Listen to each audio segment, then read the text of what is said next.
Welcome to the North Star. I'm Dr. Jeffrey Ann Wilder, Executive Director of the Oberlin Center for DEI Innovation and Leadership.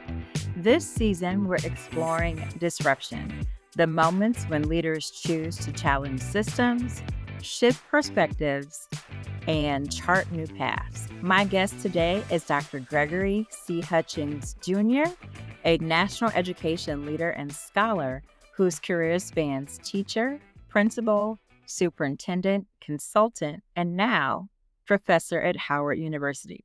We'll talk about his leadership journey, his current research, and what it means to create change in today's climate. Welcome, Dr. Hutchings. Yes, thank you. I'm happy to be here. And congratulations to you. I think you're year two, right? Of this new is year role. 2. Yes, this is my sophomore year at Oberlin. I am All right. really, really excited. And I have to say, I know that we have seen each other in passing at various times, and I've been really excited to have the opportunity to sit down and talk to you. We have shared had intersecting paths at different points. I worked at Shaker Heights School District, not at the same time that you worked at Shaker Heights School District. I'm a professor, you're a professor. And so we've got a lot to talk about today. So let's get into it.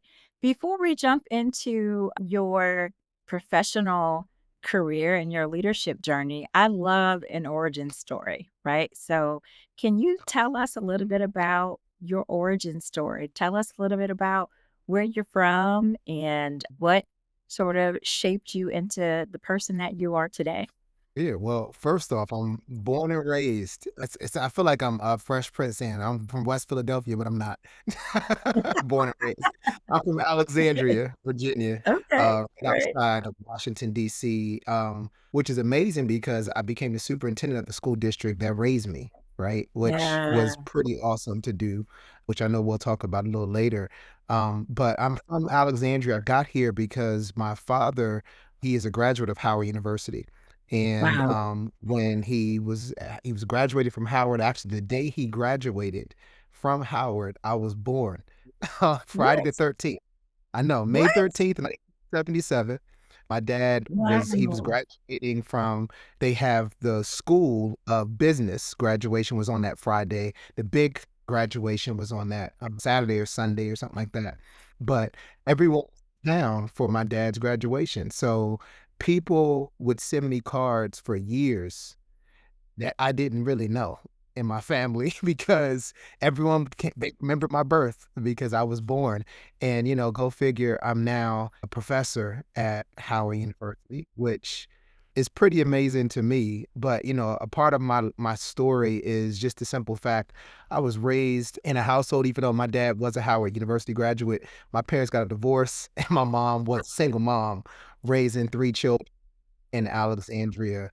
And I knew not early on that I was going to be an educator because when I was in high school, I thought I was going to be Marcus from Boomerang and Uh-oh.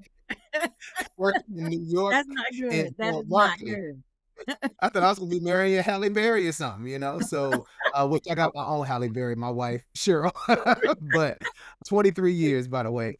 But I thought I was going into marketing and I thought I was gonna be an actor. I had all these aspirations to go to Hollywood and LA Wow. and I got to college. And right after college, I was an admissions counselor and I realized education was where I think I was supposed to be. And I'm glad I made that decision. Her name was Joyce Sigmundson, who was a principal at River Oaks Elementary School in Prince William County.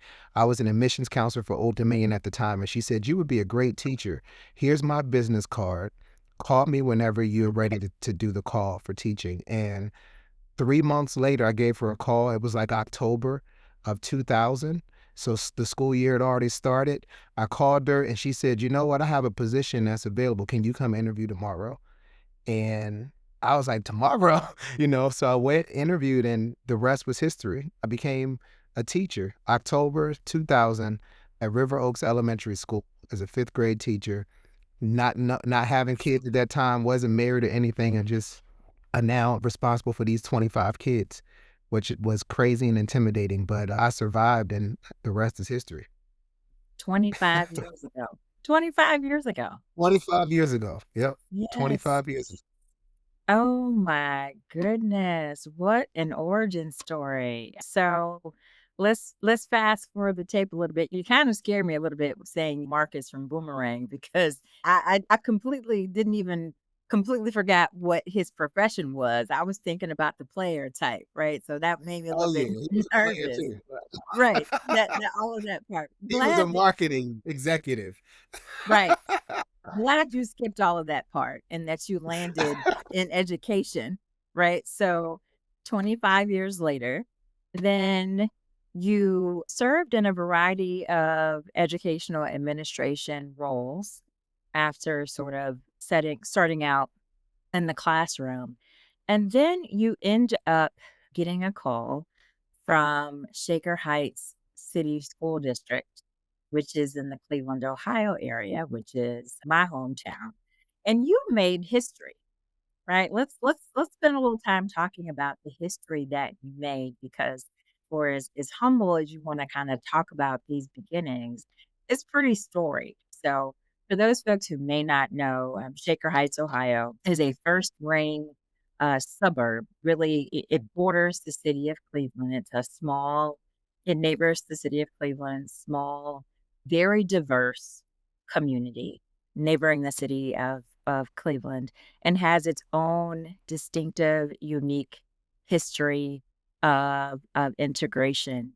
And at 35 years old, you became their first Black superintendent, right? And as I said earlier, we are spending season 2 of this podcast talking about disruption.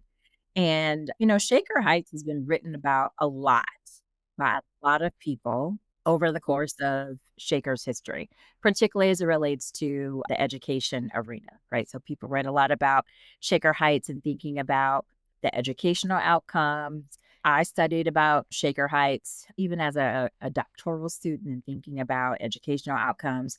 There is a journalist by the name of Laura Meckler who wrote a couple years ago a book called Dreamtown, where she tells the story of racial equity in Shaker, and you actually have a chapter in that book.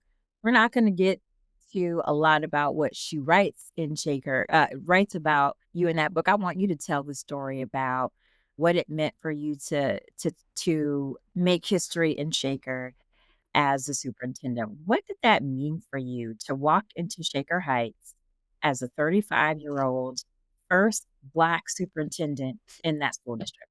Yes. First off, I want to just thank Shaker Heights for the opportunity, right? For believing in me, because the board took a significant risk in hiring me. you know, Tell me it, more it's about it's that. Why was that risky? well, because I was coming after Mark Freeman, who was there for 25 years as a superintendent, right? He was seasoned. He was Jewish. He was in the community. He was a teacher in that community. So well known, well respected. And you have this young, ambitious Black man coming in, right? And Not from the community, right? and not from the community, from the And outside, not even from unknown. Ohio, I'm from Right. Virginia. Yeah. My mom is from Dayton, Ohio, though, and my aunt and uncle, they live in Cleveland Heights. So I had been to the area before, but I had never thought that I would be the superintendent of Shaker Heights. I mean, I read about Shaker in my grad program. So when I got the call to become superintendent, I was so honored for the call, and I knew that being the first Black superintendent, I was going to be unapologetic, and I was going to have to go in and to do what I felt I was called to do. And that was to disrupt. That was to make sure that our Black families in Shaker Heights had a voice, had a seat at the table, and that their needs were going to be met. I always say, I just did an interview recently about Shaker, and I had shared with them that Shaker was one of the best jobs that I've had, but also one of the most challenging jobs that I had because I grew up as a leader in Shaker. I came in to Shaker, the sky's the limit. right? Which I still have that philosophy right now. The sky's the limit. Like I think I can do all things through Christ that strengthens me, right? But I came in and I didn't have a lot of executive leadership experience, right? So I wasn't quite a strategic thinker when I started at Shaker. I was a strategic planner because I was specialized in that in my doctoral program, but I wasn't a strategic thinker yet. And when I got there and I started making decisions around our Black families and going into the community and saying, I need certain people to be at this table that were never at the table before, I didn't expect to get some of the pushback that I received because I felt like you all hired you. I was honest as to who I was in my interview. I told you what I believed in, and you all hired me. So why are people now upset that I'm doing what I said I was going to do? Like I told you what was going to happen. But I was a little taken back by that, and it caused me to really get tougher skin. Right? I think just being Black in America prepares you for a lot more than we believe as African Americans. So I think my life prepared me for Shaker, but going through some of the opposition really challenged me. And that is when I began to use the acronym VIP. Not very important people, but vision, integrity, and passion. Shaker pushed me to have vision. It pushed me to stay true to my integrity. It pushed me to continue to have the passion so I can come back and do the work, even when it's not fun and exciting and rewarding, right? That you're still going to do what's right. And I commend them for that. I also thank Shaker for, you got to think, when I started Shaker Heights, our kids were 3 and 8, which they're now 15 and 20, right? My Uh, goodness. so I know it's crazy. Our daughter's now, she's a junior in college. Our son's a junior in high school. But coming to Shaker with a young family, I still remember my wife saying, because at the time her hair was natural, right? And she just cut her hair, she got rid of her perm, and she's like, I'm doing natural. She's like, well, do I need to blow out my hair? Do I need to have This is your And wife? I was like, This is no. your wife questioning what she should do with her My hair. wife, what should she do with her hair? I still remember we having this conversation, like, should I blow my hair out? Should I look like the first lady? Like, should I put on a dress? So going through all this, and I said, you know what, Cheryl, just be you. Well, what you see is what you get, right? We don't need to change who we are going to the community. And she came in with her natural hair and our daughter's natural hair. My wife still blows her hair. Both my wife and daughter, they blow their hair out sometimes. But it came with their natural hair, and we came in and we said, we're gonna be authentically Black and we're going to remain who we are and join our Black church, which we did go to the Catholic church to visit, but I knew I wasn't joining the Catholic church. I went to the synagogue to visit, but I wasn't joining the synagogue. But we joined Olivet Institutional Baptist Church, which Pastor Colvin is still my forever pastor. But we really embraced, and we were in Jack and Jill there. So we embraced our Black culture and remained ourselves. One final thing I do want to say, other than the accolades we have from Shaker, because Laura, when she wrote her book, I almost didn't talk to Laura to write my chapter of the book because she did an article about me when I first came to Alexandria that was I felt disrespectful and untrue. And I called her out on that. And I told myself, I ain't never talking to that woman again, like, and then when she calls me about this book she's writing, I'm like, I told my executive assistant, absolutely not, hang up on her. I ain't talking to her, right? So, she calls back and she says that, I'm gonna write this chapter whether you talk to me or not. And I thought about that for a minute. And I said, okay, so let me at least give her the benefit of the doubt and let me just be honest with her before we have the interview. And I told her straight up, I didn't like the way you wrote that article about me, and I did not appreciate it, and I think it was very disrespectful and it was false. So if you're going to write this chapter, you need to let me speak my truth. That's it. I went on a whole nother tangent because I was thinking No, no, about, no. This is actually and the reason why I brought in Laura Meckler's book, and I mean, I know that it was very popular, and I think that it was received in a lot of different ways. I joined Shaker in 2020 during the height of the pandemic, and really, I think all the things that you mentioned about your work at Shaker and the challenges that you experience at Shaker resonate with me in a lot of ways because I joined Shaker in 2020 really based upon a lot of the work, really the seeds that were planted during the time that you were the superintendent, right? The work around creating, really making educational equity being at the forefront of the work at Shaker. And when I walked into the role of Shaker's first executive director of diversity, equity, and inclusion, my work was so important and really, I won't say easy, but when by the time I got there, people were like, "Let's get to work," because of a lot of the seeds and a lot of the work that had been done during the time that you were there. The equity task force, all the things that you had put into action. By the time I got there in 2020, people were like, "Let's get to work," because there was so much that had already been done as a result of the work that you had done and the work that David Glasner had put into work by the time that I was there. P.S. Every time that Laura Meckler requested an interview from me, I turned her down. No, I'm not interested in being in the work, but I do think it's fair. One thing I will say about your particular chapter, I could definitely tell that it was very much balanced given what was written. And I really appreciated the level of authenticity that was written about your experience that was there. I think, what you just mentioned, walking into that role as the first and the youngest superintendent of color in Shaker in such a storied fashion, given the history, given the distinctiveness of the district, of course, was going to be challenging. And even thinking about, you write, Shaker is the national merit finalist, and Shaker is the student who struggles to graduate in 5 years, right? So the expectations were very, very high. And thinking about all the challenges that you faced, definitely not surprising. But in thinking about the theme of disruption, Mark Joseph, who is a faculty member at Case Western Reserve and one of the folks who really rallied to get you there, wrote about your being the superintendent at Shaker, said, quote, "We got a big disruption to the status quo. It kind of shook us up and will never be the same in a good way."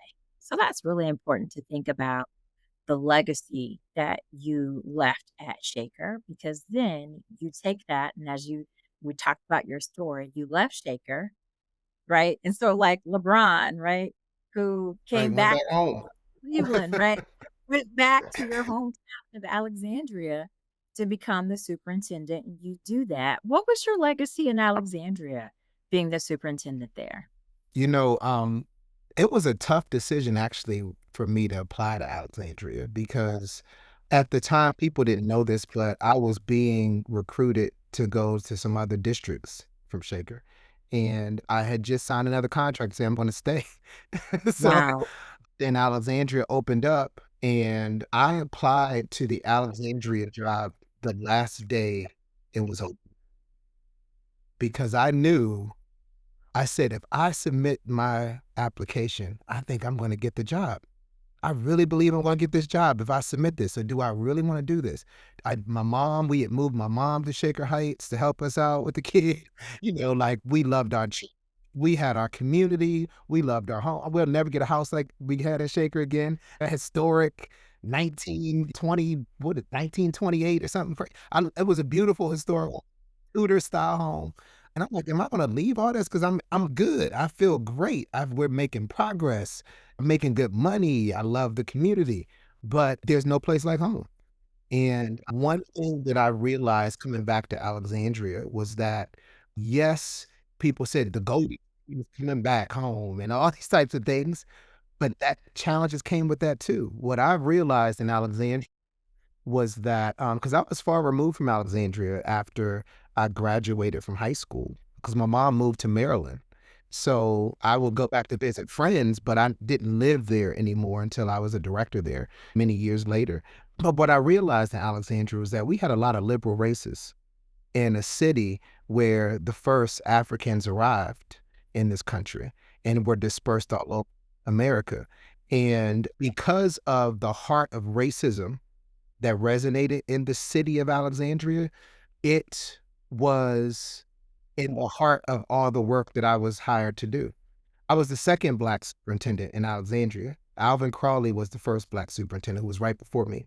So we were back to back, which people, you don't typically see another Black person get hired after a Black person. It's rare, right? But the interim person was a white woman, Lois Berlin. She was the interim before I came in, but she didn't want the job. She was just there until they hired a new superintendent. And God rest, Dr. Crawley's soul, because he passed away a couple of years ago. But he paved the way, really, for me, because he was taking a very strong stance on equity. He was talking about it, and it was kind of like how you said, I was getting things prepared for when you got to Shaker. People were saying, let's do. It was similar when I got to Alexandria, like, okay, well, now let's do. And I had thought going to Alexandria, because it was such a liberal community in my hometown, that it would be easier than Shaker, and it actually was more challenging than Wow. Shaker. So Alexandria was harder for me than the Shaker Heights. And then you have to add 2020 with the pandemic, and Right. you got to think of, our whole racial reckoning in America happening. You have to think of the fact that when I became superintendent in Alexandria, President Trump, the first round, was become president of the United States, which is right across the water. And Betsy DeVos was, our U.S. Secretary of Education. So because we were so close to the nation's capital, I was in the heart of all of the politics. And that was just an additional layer that Shaker didn't have. Shaker, I mean, they had politics, but it wasn't DC politics, right? It was just a little different. So I had some challenges, but my legacy was that we were unapologetic. Like, I mean, and Alexandria, because I knew that Alexandria was going to be the last superintendency. I knew that going in. When I got hired, I told them I wasn't going to go anywhere else, because there's no place like home. Like, who's going to top my hometown? It wasn't my goal to have a career and to retire as a superintendent. I became a superintendent at 35. I knew I wasn't going to do it for 30 years. That just wasn't going to be my thing. Okay. So you knew going in that 2 things, that this was gonna be it for you and that this wasn't necessarily going to be a long tenure. Not 30 years. Now, I didn't think it was Interest going to be 5. I thought Okay, it was going to be okay. more than 10. And I was committed to 10. I almost did 10, but I believe what happened for me was, if the pandemic didn't occur, I probably Okay, still would be finishing my contract in Alexandria. okay. I was exhausted. Like, the pandemic, it caused so much anxiety for me when we were having to make medical decisions. Like, I'm not a medical doctor. I'm an education doctor, right? So it's just a little different when you got people's lives at stake, and I'm making the final decision. That was a lot of stress for me. I had to see, Absolutely. which I still see my therapist even now, from that. I started having anxiety attacks, which I never had in my life until then, that nobody knew. I had to still show up every day and be the leader and be calm and be, firm and confident in what I'm saying. But then behind closed doors, I was broken and tired and exhausted and afraid. But I knew that I was going to need to get everybody back into our schools and get us on the right path before I could throw in the top. So I committed to doing that for 2 additional years, even though I was really done in 2020. I stayed at 2022. And I think, through that time, we changed 2 school names. We built a new campus of the high school. We started a new equity plan, the first time in the state of Virginia to have a strategic plan that's focused on equity, right? Wow. And all of this was happening when we had just hired a new governor who was one of President Trump's friends in the state of Virginia, who pretty much banned equity, and all of the equity work that we had done as a state was deleted or erased. That was a huge uphill battle that, I was fighting here, but I want to believe, and I still believe, because I'm still close to folks in Alexandria, because that's my hometown. They are still doing the work, right? And We were able to have the highest graduation rate in 20 years under my leadership. We were able to have all of our schools accredited for the first time in 25 years, my leadership in Alexandria. So I knew when I informed the board that I was going to be resigning from my position in 2022, I knew that we had made it to heights that they had never made it before. And it was hard for them to be, I mean, of course, people don't want to go, but it's hard to be upset because I did take us to another level. I didn't leave it the way I walked in. And same as Shaker, right? No matter what folks will say, if you go look at the data will show you that progress was made. And even, when I think Laura said this a couple of times, well, the process changed for the state. You came in as an F and you left as a B, and that's not a true statement. And I said, well, if that's not a true statement, every school system in Ohio that had an F would have been a B when I left. If that wasn't a true statement. Every school district was not. Some were still Fs. So it wasn't the system that gave us a B, right? It was the work that we did there. And it was us really making sure that students, particularly our Black and Brown students, that they mattered and that they had the access and that we also believed in them. One thing that I brought to Shaker and Alexandria was a very strong belief system. One thing for me, I mean, I'm a person that I love hard, right? So it's good for my wife, right? Because like when I make a commitment, it's like I'm committed. So 23 years, it's hard to stay married, but I'm committed. So but I love hard. I'm that same way when it comes to the passion in schools and for our young people, especially our Black and Brown people. I'm so passionate that it's by any means necessary. You will not ruin their lives. You will not put systems in place that prevent them from achieving whatever goal they set for themselves. You will not tell them that they can't. It would always be, if you want to do something, we're going to help you get there, right? And that was the mentality that I carried in Shaker and Alexandria. And I think for both, that's probably the legacy I hope they will remember about me, and that I also did it with a smile. I never came in having to, be like an aggressive type person, right? Now I can be stern and I can tell you what I want and what I need at a particular time, but I'm not someone who tries to make fear to get you to do what I want. If I got to put fear in you to do something, and there's no point you even working here. So, like, I would help get your way on out by just turning up the heat in regards to holding you accountable, not in being mean to you, just telling you this is what's expected. And if you can't live up to it, then, take yourself somewhere else. Well, the legacy continues, right? Just now in a different way. So you decided to transition from being a superintendent at Alexandria because there was just a lot happening. And quite frankly, you were burnt out. Makes sense. But like all good leaders, you found a path as a professor. And really, what's really interesting to me is thinking about shifting the pathway and sort of thinking about improving or bridging that achievement gap, right? So at the earlier part of your career as an educator and then as an administrator, you were improving educational outcomes, sort of bridging that achievement gap as an administrator, superintendent.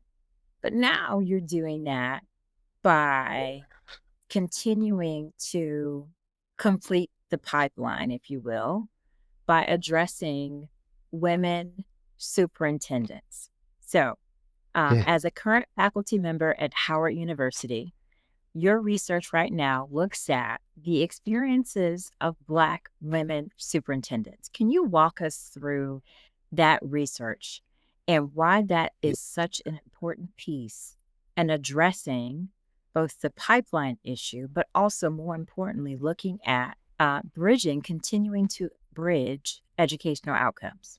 So right before I go into that, can I just add one piece to, Please. because there's one connector that we missed out. So Okay. I was tired, right? And I was Yes. exhausted. And I was also compelled to do more. So when I left the superintendency in Alexandria, I had written a book, Getting into Good Trouble at School, which is a Okay. guide to building an anti-racist school system. And I felt that this country at that particular time was at this racial crossroads, and me being pigeonholed in one district is not allowing me to truly be my authentic self. And that was why I was so tired. So I knew that if I'm not going to be able to speak openly and honestly without all of these consequences and everything being referred back to, Dr. Hutchings is just doing this for his own reputation and to build his own brand and image, right? I got tired of hearing that so much versus why can't it be that this is a Black man who is trying to advocate for Black children? Why does it have to be about me? Right? I wrote my book for people to serve the needs of Black and brown children across America. And then I said, I want to take it even further and start my own business, which I started Revolutionary Ed, which focused on dismantling systemic racism in public education across America, which now I have two businesses, Revolutionary Ed and Hutchings and Associates, which does executive coaching and strategic planning and school board relations, right? So I'm making sure that we are creating that foundation. So that led to, if I am setting this foundation for school districts across the country, I need to make sure I'm putting my time, my energy, my efforts where my mouth is as well. So I need to help produce the next superintendents of America so that they have that foundation and that they are able to withstand what this world is bringing. So I knew that I'm still standing, right? I knew that I've done some radical things. I knew that I've been revolutionary. I knew that I've been able to overcome adversity, and I still have life. I'm in good health, right? I'm still a believer. I'm still excited about this work, right? In spite of all of those things, let me make sure that this next generation has that kind of grounding so that they can too stand tall and not be pushed down or beaten. And that led me to Howard University, which to me is the Mecca. That is the epitome of where we're going to produce Black leaders who, one, can unapologetically be Black, two, will have the ability to be the scholar practitioner to dismantle the systemic racism in public education or in education just in general across America. And that was why I wanted to do research on Black superintendents. And when I decided that that was going to be my research focus, Black superintendents, because I'm a Black superintendent and I had to overcome all of the things I just shared, a theme came out of that work. And the theme was Black women and intersectionality and the challenges that they have. And that led me to say, okay, when this is the one remark that I heard repeatedly that stuck with me and is still driving me to do this research in regards to Black women superintendents. Black women superintendents told me that they felt Black men did not support them throughout their tenure. Black women superintendents told me some of their biggest advocates were white men. I was shocked to hear that. Why I've does been a that black shock you? I've been a Black feminist my whole life. I guess I'm raised by a Black woman. I got a Black wife. I got a Black daughter. So I have always been an advocate for Black women. I have always been an ally, a cheerleader, a promoter. Black women, I hired a lot of Black women for my teams. They never had issues with salary. They never like I always gave them the highest salary. Like I had always been in that space, but I was in kind of like my own bubble. And I didn't realize that that wasn't the way Black women have perceived their journey.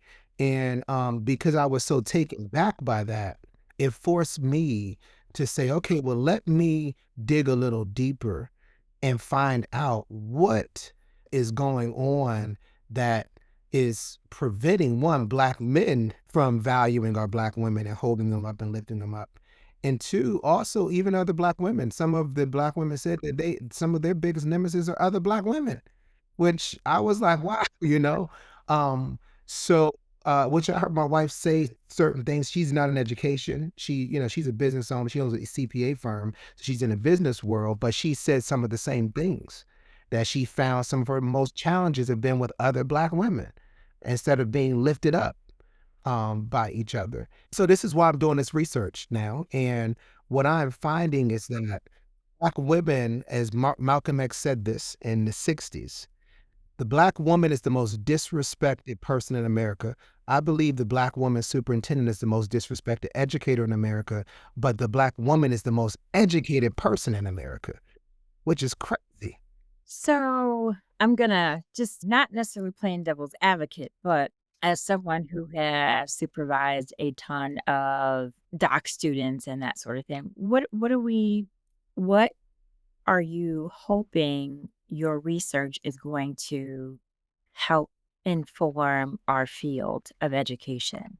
10 years from now, this Mhm. research is going to be the most widely cited in this area because So this research, it's not about, see, so I believe in having problem investigators, right? So you find all these problems. I also believe in having problem solvers.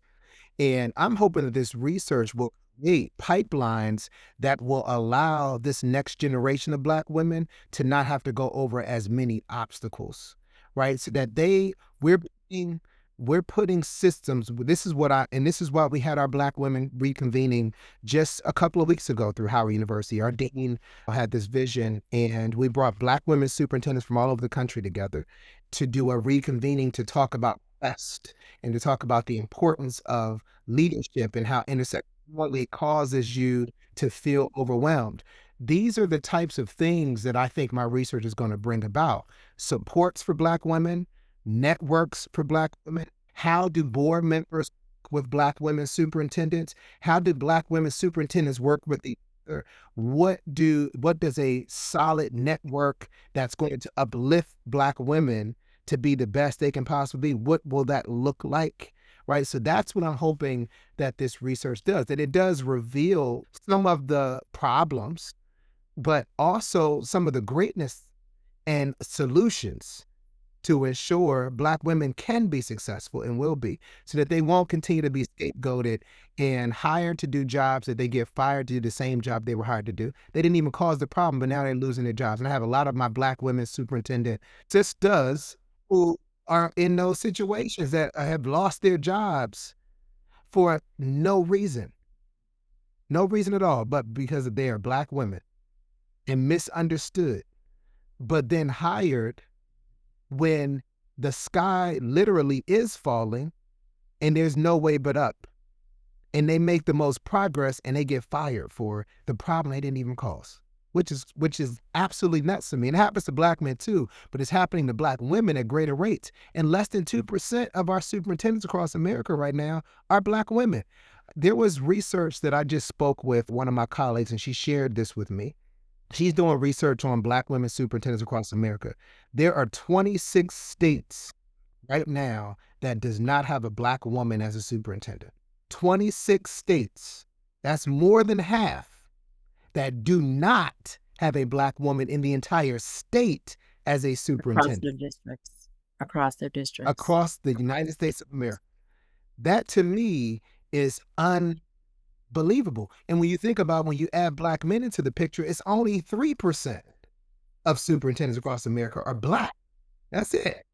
Right? So this work is going to allow for this next generation of one to know that you can do it, because I think a lot of folks going through these ranks right now and being in some of these education programs, especially if you're at other schools, it's not happening at HBCUs. It's definitely not happening at Howard.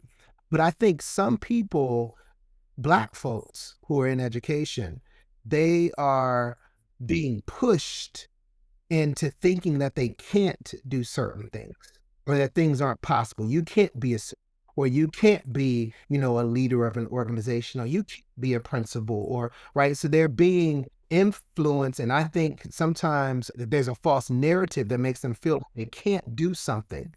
We need to begin to have pipelines to let young people, before they even get into education, to know you can.